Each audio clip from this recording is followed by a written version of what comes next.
Welcome to my YouTube channel എൻ്റെ വഴികൾ. ഏവർക്കും എൻ്റെ വഴികളിലേക്ക് സ്വാഗതം.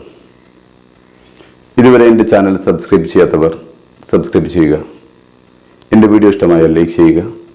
വീണ്ടും എൻ്റെ വീഡിയോകൾ ലഭിക്കുന്നതിന് വേണ്ടി ബെല്ലൈക്കൺ അമർത്തുക. ബലിപെരുന്നാളിൻ്റെ ആദ്യ ദിനം പരമ്പരാഗതമായി മുസ്ലിങ്ങൾ ബലിമൃഗത്തെ ബലിയർക്കുകയും അതിൻ്റെ ഇറച്ചി ആവശ്യക്കാർക്ക് നൽകുകയും ചെയ്യുന്നു. ദൈവത്തിൻ്റെ അഭീഷ്ട പൂർത്തീകരണത്തിന് വേണ്ടി തൻ്റെ പ്രിയപ്പെട്ട മകനെ ബലിയർപ്പിക്കാൻ തയ്യാറായ ഇബ്രാഹിം നബിയുടെ ത്യാഗസ്മരണയെ അയവിറക്കുകയാണ് വിശ്വാസികൾ ബലിപെരുന്നാളിലൂടെ ചെയ്യുന്നത്. ഇത് പിന്തുടർന്നുകൊണ്ട് മക്കയിലെത്തി ഹജ്ജിന്റെ അവസാനത്തോടടുക്കുന്ന തീർത്ഥാടകർക്ക് ഇതൊരു വൈകാരിക ദിനം കൂടിയാണ്. പിശാചിന്റെ പ്രേരണയെ ദൂരീകരിക്കുക എന്നതിന്റെ പ്രതീകാത്മകമായ ചടങ്ങിലേക്ക് അവർ തൂണുകളിൽ കല്ലുകൾ എറിയുന്നു. തീർത്ഥാടകരുടെ വിശ്വാസം ഇബ്രാഹിം പിശാചിന്റെ പ്രേരണയിൽ നിന്നും രക്ഷ നേടാൻ ചെയ്ത പ്രവൃത്തിയുടെ പ്രതീകാത്മക പ്രവൃത്തിയാണ് തങ്ങൾ ചെയ്യുന്നതെന്നാണ്. 2 മില്യണിലധികം വരുന്ന തീർത്ഥാടകർക്ക് മക്കയിലെ വെയിലിന്റെ കൊടും ചൂട് വലിയ വെല്ലുവിളിയാണ്. 10,000-കണക്കിന് ഹാജിമാർ ഇവിടെ മിനായിൽ ഒരുമിച്ച് കൂടുകയും ബലിപെരുന്നാൾ ആഘോഷിക്കുകയും ചെയ്യുന്നു.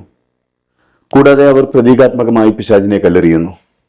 നാളെ അതിനുശേഷം അവർ മക്കയിലേക്ക് മടങ്ങുന്നു. കഅബ ത്വആഫ് ചെയ്യുക എന്നത് ഹജ്ജിലെ ഒരു പ്രധാന കർമ്മമാണ്. കഅബ 7 പ്രാവശ്യമാണ് ത്വആഫ് ചെയ്യേണ്ടത്.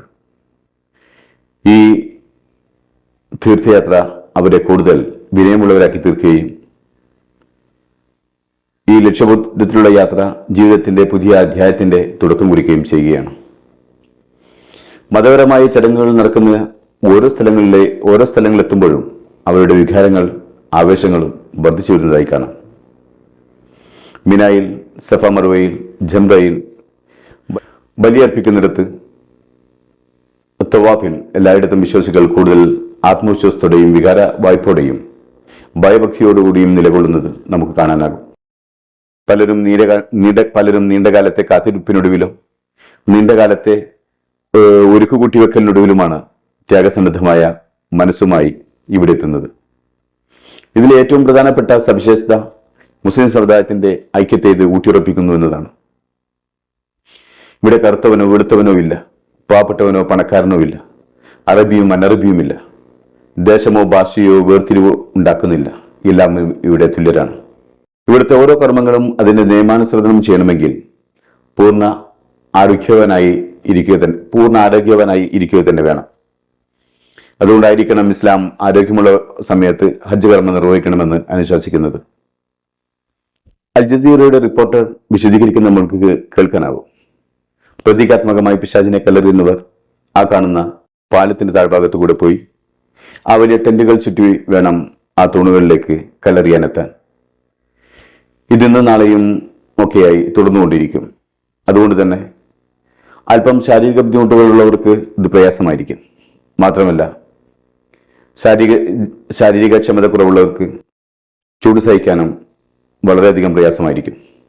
45 ഡിഗ്രിക്ക് മുകളിലുള്ള ചൂട് ആളുകളെ വല്ലാതെ പ്രതികൂലമായി ബാധിക്കുന്നുണ്ട്. ഹജ്ജ് അതോറിറ്റി ആവശ്യമായ എല്ലാ മുൻകരുതലുകളും സ്വീകരിച്ചിട്ടുണ്ട്. ജനങ്ങളുടെ ബുദ്ധിമുട്ടുകൾ ലഘൂകരിക്കാൻ 100 കണക്കിന് ക്ലിനിക്കുകൾ മിനയിലും അറഫയിലുമായി പ്രവർത്തിക്കുന്നുണ്ട്. എന്നിരുന്നാലും കുട്ടികൾക്കും പ്രായമായവർക്കും അവരുടെ കർമ്മങ്ങൾ നിർവഹിക്കുക വളരെ കഠിനം തന്നെയാണ്. ഏകദേശം 40 വയസ്സിന് പ്രായമുള്ളവർക്കും സുഖകരമായി ചെയ്യാൻ കഴിയുന്ന ഈ കർമ്മം ചെയ്യാൻ വരുന്ന മിക്ക മുസ്ലിം ഭൂരിപക്ഷ രാജ്യങ്ങളിൽ നിന്നും ഉള്ളവർ 85-നും 70 വയസ്സിനും മുകളിൽ പ്രായമുള്ളവരാണ്. ഇവരിലധികവും ആരോഗ്യ പ്രശ്നങ്ങൾ ഉള്ളവരുമാണ്. ഇതൊക്കെ കർമ്മങ്ങൾ യഥാവിധി ചെയ്യുന്നത് വളരെ പ്രയാസമുണ്ടാക്കുന്നു.